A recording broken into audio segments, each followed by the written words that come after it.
Okay, in this video we're going to use the demand-supply model of a domestic market to analyse the economic welfare implications of importing and exporting.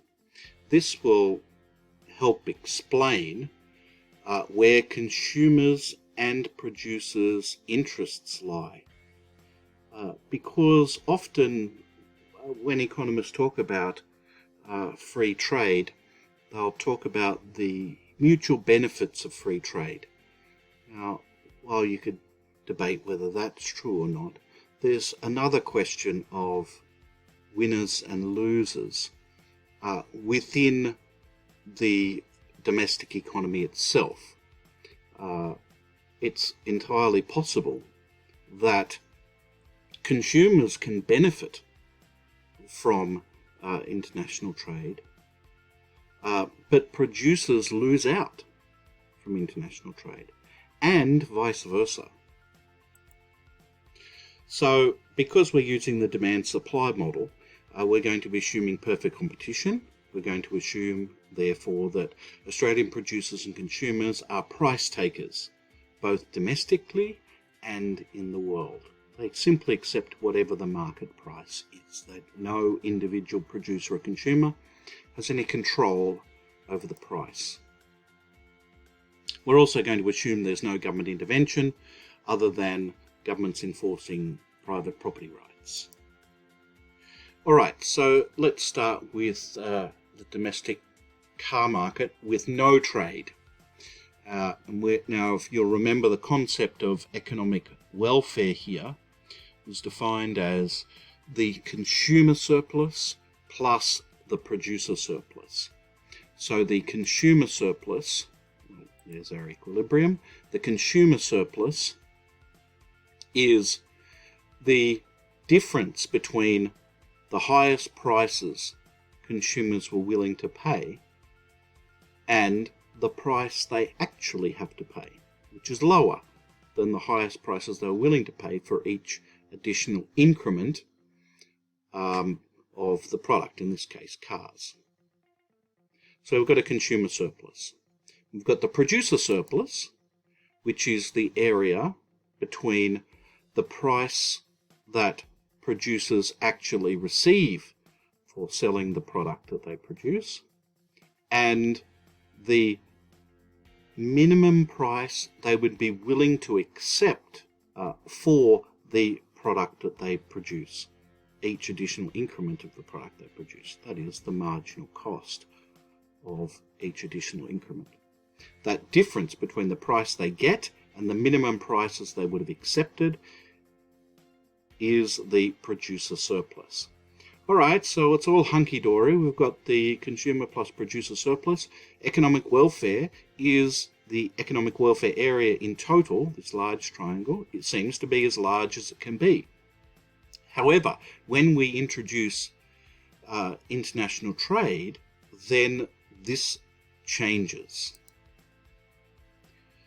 So what we'll be able to see is that the impact on economic welfare substantially alters when we add in the world price. Now, let's say in this particular case, for the car industry in Australia, the world price is below the domestic equilibrium price. The world price will be the price which dictates the price which will be charged in the domestic market. Now, because of that world price being lower than the equilibrium price, the quantity of cars supplied by domestic producers is 1 million and the quantity demanded is 3 million. That shortfall is made up by imported cars. So far, so good.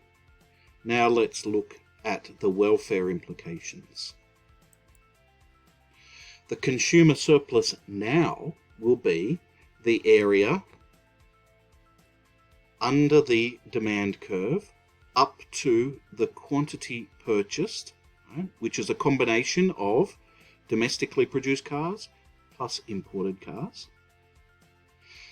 Anyway, that area below the demand curve, the highest price consumers are willing to pay for each additional increment, and above the equilibrium price, or the new world equilibrium price. So we have this much larger consumer surplus now.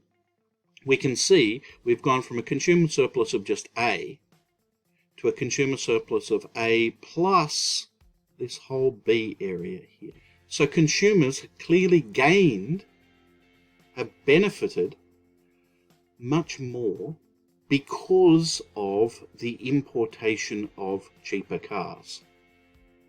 Meanwhile, producers, on the other hand, have a producer surplus of the area underneath the world price, which they now have to charge, up to the quantity they produce, 1 million cars, and above the minimum price they would have accepted for those 1 million cars, for each additional increment of 1 million cars. So that's this area here. You can see that the producer surplus has shrunk. It used to be this large triangle here. Now it's been squeezed down into the corner here. The producers have lost this area here. They've lost B. Producers are clearly not going to be particularly thrilled by the fact that the domestic car market is open to international trade. They now face the world price. Their producer surplus has now been reduced. So producers might well be opposed to international trade in this case. We can nonetheless say that overall there's been an improvement, because we've gone from this original triangle, we've now added this area D, which was previously unexploited. So we can see that the total economic welfare area is now much larger than before there was international trade. Of course, it doesn't mean everyone's happy. Producers particularly will be unhappy with this. Let's think about the domestic coal market with no trade. Well, again, we've got equilibrium. In the domestic market, domestic demand, domestic supply, price and quantity gravitate to the equilibrium, $50 per tonne, 100 million tonnes.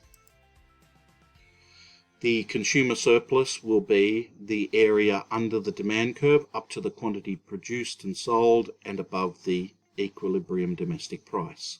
The producer surplus will be the area under the domestic equilibrium price and above the lowest prices they would be willing to accept. That is their marginal costs. So this is the producer surplus. All well and good. Economic welfare appears to be maximised, but this is a closed economy. What if we opened it up to the world market? And let's say in this particular case, the world price of coal is clearly higher than the domestic equilibrium price. In this case, producers say to themselves, well, we're willing to produce much more than we were before. We were willing to produce domestically 100 million tonnes for $50 a tonne. However, if we're selling in the world market or selling at the world price of $75 a tonne, we're willing to expand our output from 100 million to 175 million tonnes. Okay, so what are the welfare implications of this? Well, what's happening with the consumer surplus? Consumer surplus is now the area under the demand curve up to the quantity that the consumers are willing and able to purchase and above that world price. So the consumer surplus has clearly shrunk. Meanwhile, the producer surplus, on the other hand, is going to be the area under the world price, the price they can sell their coal at, up to the quantity that they supply, the total quantity they supply, which is made up of what? It's made up of 50 tonnes, which is sold domestically, and the remainder, which is sold overseas, is exported. So the area under the world price, up to the total quantity sold, and above the minimum price for each additional increment that the sellers would be willing to accept. This total area, B, C, D, is the producer surplus. Clearly, consumers are not going to be particularly thrilled by this state of affairs. Producers, on the other hand, will be absolutely thrilled by free trade in this case, because their producer surplus has expanded. They've gained B, they've gobbled up some of the consumer surplus, and they've added this additional amount here, D, to their producer surplus, which previously didn't exist at all. So producers would be very much in favour of international trade in this kind of case. Consumers, you might say, would be opposed to international trade in this case.